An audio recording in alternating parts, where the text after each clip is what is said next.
በስመ አብ ወወልድ ወመንፈስ ቅዱስ አሐዱ አምላክ አሜን። የተወደዳችሁ የልዑል እግዚአብሔር ቤተሰቦች፣ የእመቤታችን የእናታችን ቅድስት ድንግል ማርያም ወዳጆች፣ የቅዱሳን ባለሟሎች በኃያሉ በአምላካችን በልዑል እግዚአብሔር ሰላም እንደምንሰነበታችሁ እንደምንከረማችሁ አሜን። መመስገን የባህሪ ገንዘቡ የሆነ የቅዱሳን አባቶቻችን አምላክ እግዚአብሔር ስሙ ዛሬም ዘወትርም እስከ ዘላለሙ ድረስ በፍጥረቱ አንደበት ሁሉ የተባረከ የተመሰገነ ይሁንልን። እሺ ተወዳጆች፣ ዛሬ ይዤላችሁ የመጣሁት እዚህ ጋር አንድ እህታችንና አንድ ወንድማችን ሁለት ጥያቄዎችን ጠይቀው ነው። በተደጋጋሚ እንደዚህ አይነት ጥያቄ ሲነሳ ስለምመለከት፣ ስለዚህ ለብዙዎቻችን መማሪያ ይሆናል ብዬ ያሰብኩትን ነገር ይዤላችሁ መጥቻለሁ። ሁላችሁም እንደምታውቁት በቤተክርስቲያናችን ተአምረ ማርያም ተብሎ የሚጠራ መጽሐፍ አለ። ይህ ማለት እመቤታችን ቅድስት ድንግል ማርያም የጌታችን እናት በመዋዕለ ሥጋዌ እንዲሁም ደግሞ ካረፈችም በኋላ በስጋ ካረፈችም በኋላ ያደረገቻቸው ብዙ ገቢረ ተአምራት አሉ። ያንን የሚያትት የሚናገር መጽሐፍ ማለት ነው እና መቅደሙ ላይ ተጽፎ የምናገኘው አንድ ነገር አለ። እህትና ወንድሞቻችንም እንደምትመለከቷቸው ጥያቄዎችን የጠየቁት ጥያቄ ከዚህ መቅደም ላይ የወጣ ጥያቄ ነው። ምንድነው የሚለው? መቅደሙ ላይ እንደምትመለከቱት ምን የሚል ኃይለ ቃል ተጽፎ እናገኛለን? የእመቤታችን የቅድስት ድንግል ማርያም ተአምሯን የሰማ ስጋውን ደሙን እንደተቀበለ ይሆንለታል ይደረግለታል ይላል እና ይህ በቤተክርስቲያናችን አስተምሮ እንዴት ይታያል? ትክክል ነው ወይ የሚል ጥያቄ ነው የጠየቁኝ እህትና ወንድሜም የብዙዎቻችንም ጥያቄ ይሆናል ብዬ አስባለሁ። በተለይ ይህ ጥያቄ የሚያስፈልገን እኛ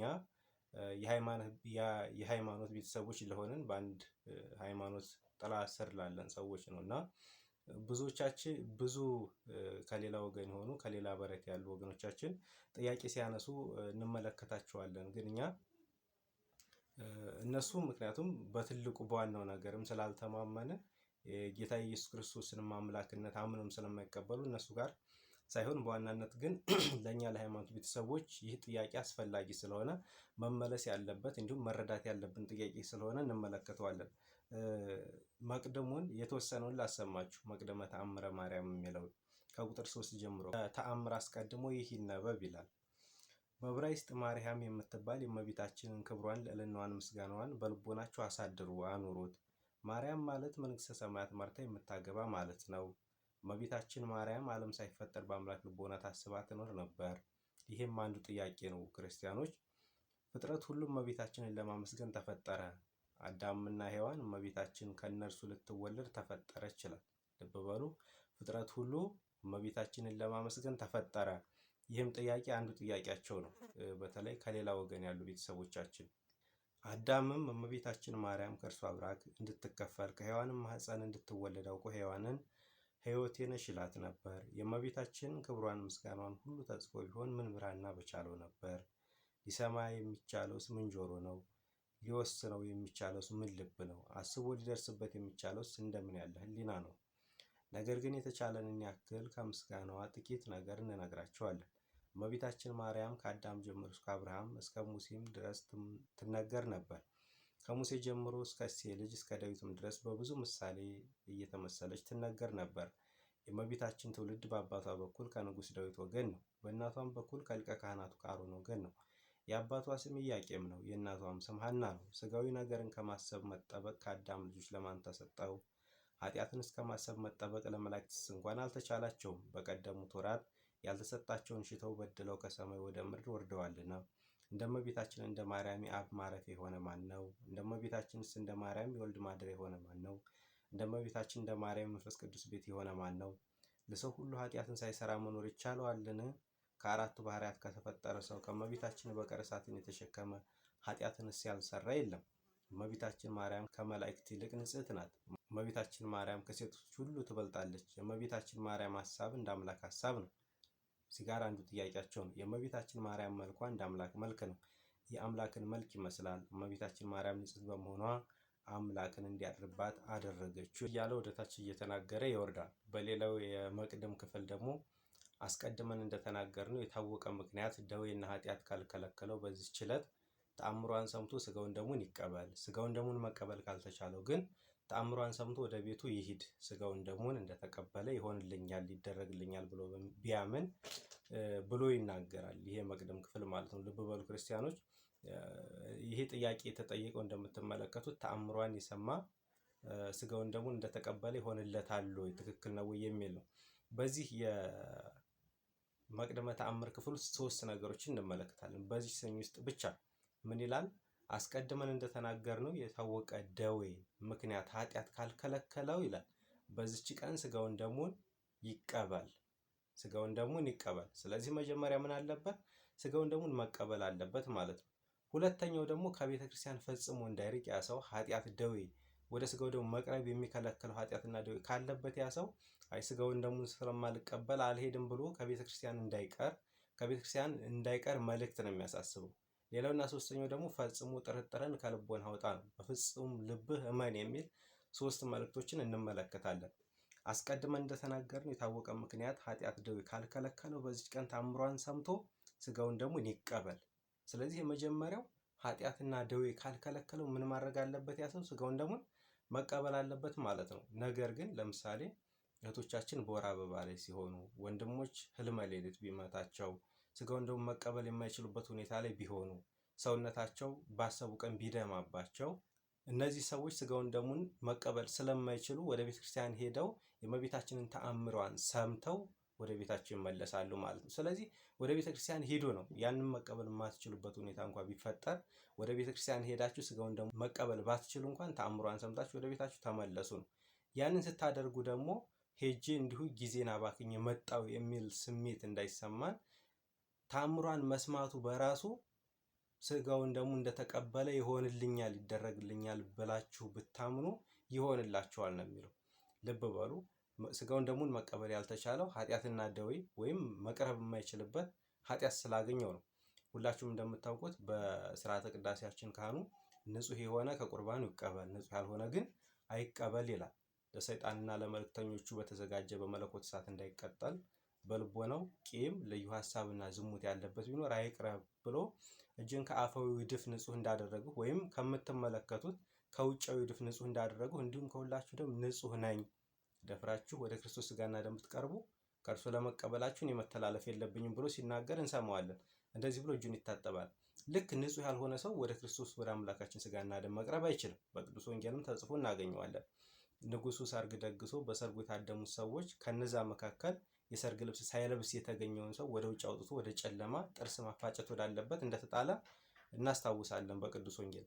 ስለዚህ ያንን ስጋውን ደሙን ለመቀበል የሚያበቃ አቋም ላይ ካልሆነ ያ ሰው ንጹሕ ካልሆነ እድፍ ኃጢአት ካለበት ንስሐ ገብቶ ተመልሶ እስኪመለስ ድረስ ከቤተ ክርስቲያን አትቅር። ቤተ ክርስቲያን ብትሄድም ደግሞ ጊዜን እንዳባከን አይሰማህ።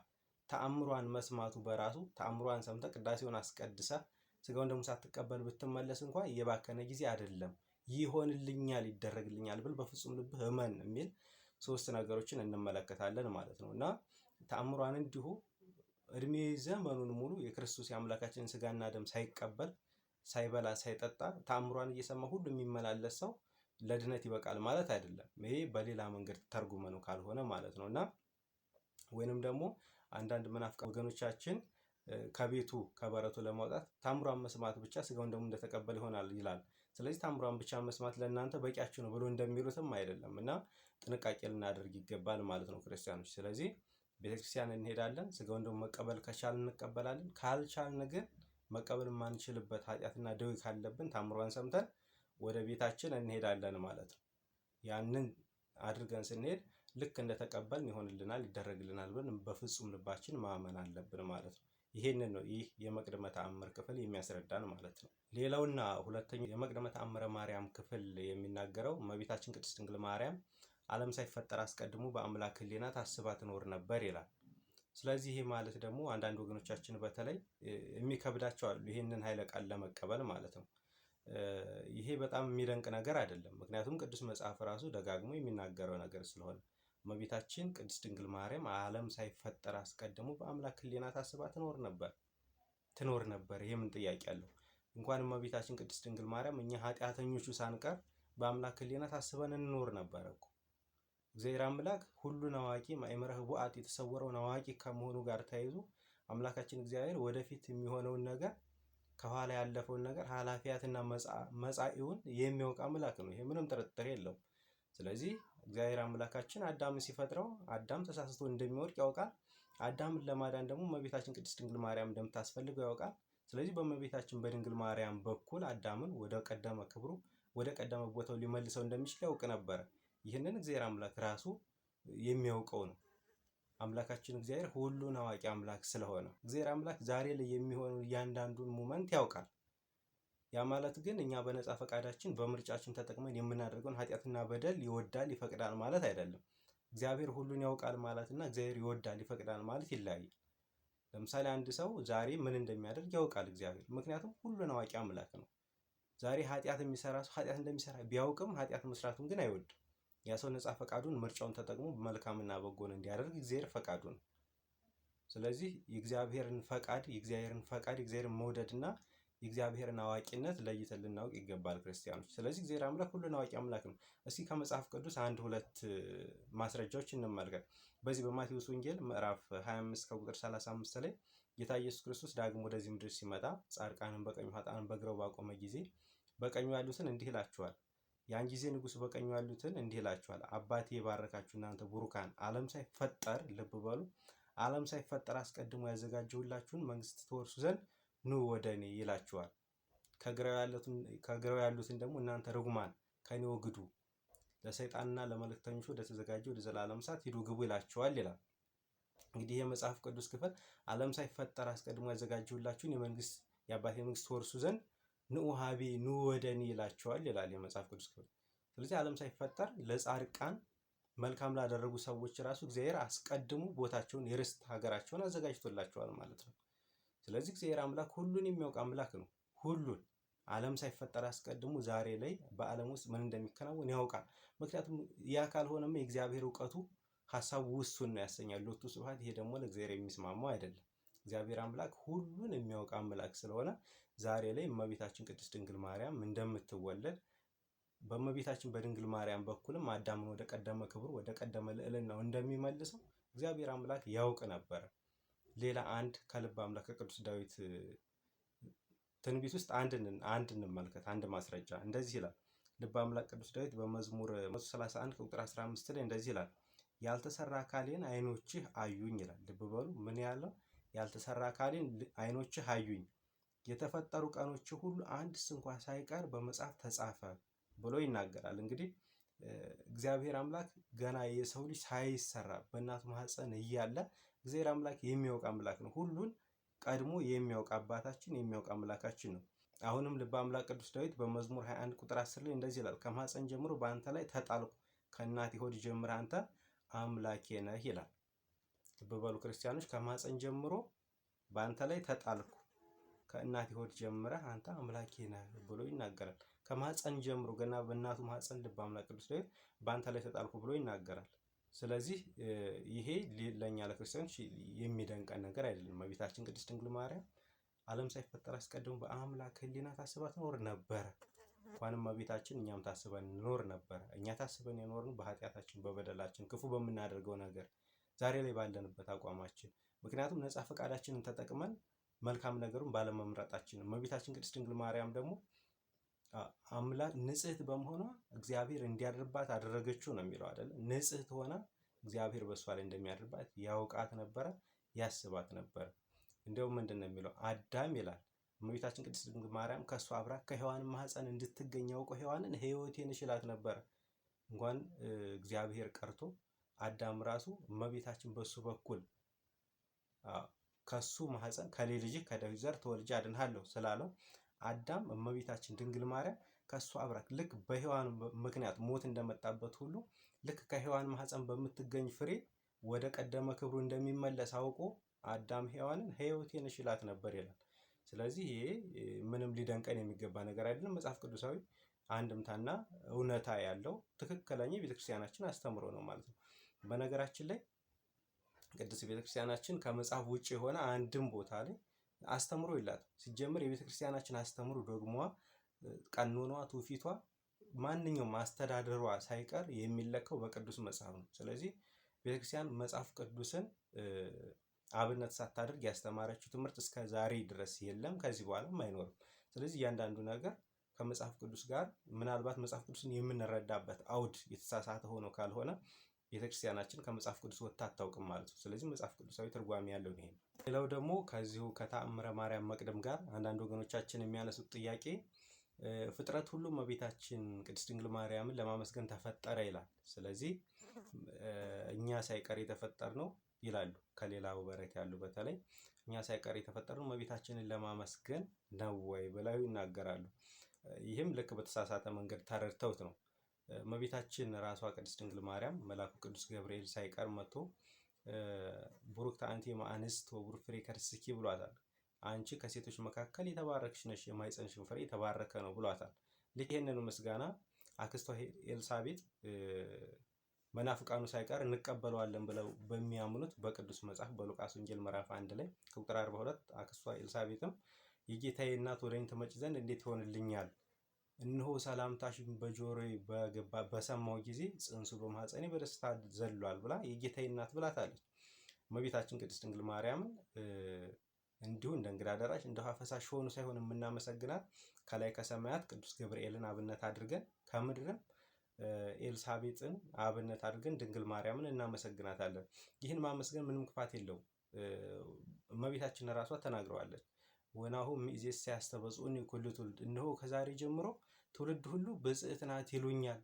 ትውልድ ሁሉ ማለት እንግዲህ እመቤታችን ቅድስት ድንግል ማርያም ትውልድ ሁሉ ብፅዕት ናት፣ ንዕድ ናት፣ ክብርት ናት ይሉኛል ብላ ስትናገር በእሷ ያመኑ በልጇ የሚያምኑ በወልደ እግዚአብሔር ሰው መሆን የታመኑ ሰዎች ብፅዕት ናት ይሉኛል፣ ያመሰግኑኛል ማለቷ ነው እንጂ አማኒውም ኢአማኒውም እንዴት ብሎ እንደሚያመሰግናት ለምሳሌ ከሌላ እምነት ያለ ሰው እመቤታችን ሊያመሰግናት አይችልም። ይህንን ድንግል ማርያምም ታውቃለች፣ እኛም እናውቃለን። ይህንን የመቅደም መጽሐፍ የጻፉ አባቶቻችንም ይህ እንደሚሆን ያውቃሉ። ለምሳሌ በሉቃስ ወንጌል ምዕራፍ 1 ከቁጥር 2 ላይ ዓለም ሁሉ እንዲጻፍ ከአውግስጦስ ቄሳር ትእዛዝ ወጣ ይላል። ዓለም ሁሉ እንዲጻፍ ከአውግስጦስ ቄሳር ትእዛዝ ወጣ ማለት አውግስጦስ ቄሳር ዓለምን ሁሉ ይገዛና ያስተዳድር ነበር ማለት አይደለም። አሁን እዚህ ጋር እኛ የምንረዳበትን አውድ መጽሐፍ ቅዱስን የምንረዳበትን አውድ የምናስተካከል ካልሆነ የማንበቢያ መነጽራችንን ካላስተካከል ሐዋርያው እንደሚናገረው ምንባብ ይገላል ትርጓሜ ሕይወትን ይሰጣል ብሎ እንደሚናገር ትርጓሜው እንዴት ነው የሚተረጎመው የሚለውን ማወቅ አለብን። ዓለም ሁሉ እንዲጻፍ ከአውግስጦስ ቄሳር ትእዛዝ ወጣ ማለት አውግስጦስ ቄሳር በሚገዛው ግዛት ውስጥ በዛ መካከል በዛ ውስጥ ያሉ ሰዎች ሁሉ እንዲጻፉ ትእዛዝ ወጣላቸው ማለት ነው እንጂ ዓለም ሁሉ እንዲጻፍ ሲባል ይችን ዩኒቨርስ አጠቃላይ ሊጽፍ ማለቱ አይደለም። ስለዚህ በትክክል የማንረዳው ከሆነ እንደዛ ነው። ልክ እመቤታችን ድንግል ማርያም ትውልድ ሁሉ ወይም ፍጥረት ሁሉ እመቤታችን ድንግል ማርያምን ለማመስገን ተፈጠረ የሚለው ፍጥረት ሁሉ በስመ ፍጥረት አማኒም ኢአማኒም ያመሰግናታል ማለት አይደለም። ያልተመረጠ ሲጀመር ሊያመሰግናት አይችልም።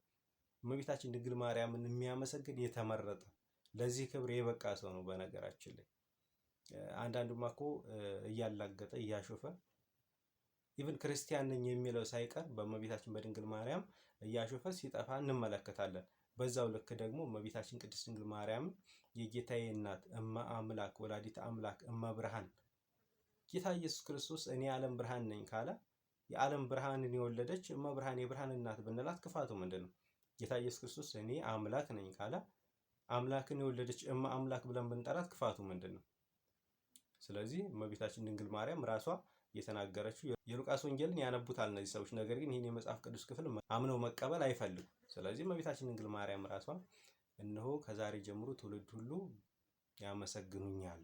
ትውልድ ሁሉ ማለት ግን ከዛ ድንግል ማርያም ከነበረችበት ከዛሬ 2000 ምናምን ዓመት በኋላ ያለ ትውልድ ሁሉ ያመሰግናታል ማለት አይደለም። ለምሳሌ በብሉይ ኪዳን የነበሩ አባቶቻችን እመቤታችን ድንግል ማርያም በብዙ ህብረ ምሳሌ እየመሰሉ ያመሰግኗት ነበር። እመቤታችን ያመሰግኗት ነበር ማለት ግን ሁሉም ፍጥረት ከዛ በፊት የነበረው ፍጥረት ሁሉ ያመሰግናታል ማለት አይደለም። ፍጥረት ሁሉ ሲባል ለምሳሌ ሰይጣን ዲያብሎስም አለ፣ ጠላቷ ነው። እንደውም እሱ እመቤታችን በብዙ ሊያጠፋት ፈልጎ ሞክሮ ያልተሳካለት ጠላት ጥንተ ጠላታችን ነው እና ፍጥረት ሁሉ ሲባል ያን ማለት አይደለም። አማኝ የሆነ በእመቤታችን በቅድስት ድንግል ማርያም ወላዲተ አምላክነት የሚያምን እመ አምላክነት እመ ብርሃንነት የአማኑኤል እናት የኢየሱስ እናት የመድኃኔ ዓለም እናት መሆኗን የሚያምን ሁሉ እመቤታችን ቅድስት ድንግል ማርያምን ያመሰግናታል ማለት ነው። አለማመስገንም አይችልም። ድንግል ማርያምን ያመሰግናታል፣ አምባ መጠጊያ ያደርጋታል።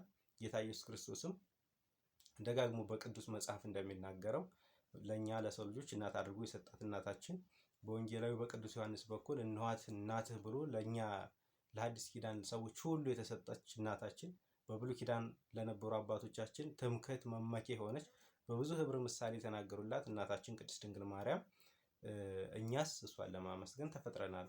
እኛም እንደ አባ ሕርያቆስ እንደ አባታችን ኦ ድንግል በእንተዝን አፈቅረኪ ወንአበይኪ እስመ ወለድኪ ለነ መብልዐ ጽድቅ ዘበአማን ወስቴ ሕይወት ዘበአማን እያልን እናመሰግናታለን። ድንግል ሆይ እነሆ እንወድሻለን፣ ከፍ ከፍም እናደርግሻለን።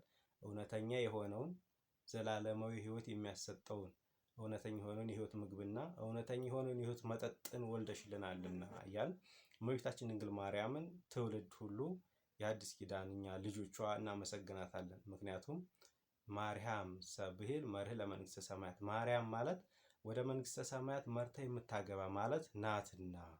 ስለዚህ እመቤታችን ቅድስት ድንግል ማርያም ዓለም ሁሉ ፍጥረት ሁሉ እመቤታችን ለማመስገን ተፈጠረ የሚለው ከዚህ አውድ ልንረዳው ይገባል። ክርስቲያኖች በተለይ ለማያምኑት አንድ ጊዜ አላመኑም። እንኳን በድንግል ማርያም ተአምር ቀርቶ ዋናውና አምድ የሆነውን ዶግማውን አላመኑም።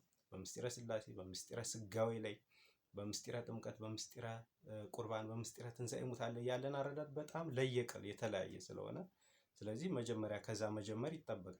ይህንን በነገራችን ለአንድ በሌላ እምነት ግሩፕ ውስጥ ያለ ሰው ይህንን አምነ ተቀበል ቢሉት ይከብደዋል። ምክንያቱም ይህን ለማመን ይህን ለመቀበል መጀመሪያ እግዚአብሔር ወልድ ኢየሱስ ክርስቶስ ከእመቤታችን ከድንግል ማርያም ከስጋዋ ስጋ ከነፍሷ ነፍስ ነስቶ ፍጹም ሰው ፍጹም አምላክ ሆኗል ብሎ ማመን አለበት። የሆነ አምላክ ነው ብሎ ካላመነ አማላጅ ነው አስታራቂ ነው እያለ ክብሩን ዝቅ የሚያደርግ ሰው ይህንን ሊቀበል አይችልም ማለት ነው። ስለዚህ ለኛ ለክርስቲያኖች ግን እመቤታችን ድንግል ማርያምን ልናመሰግናት ልናከብራት ተፈጥረናል። ምክንያቱም መዳኛችን ሕይወታችን ናትና ማለት ነው።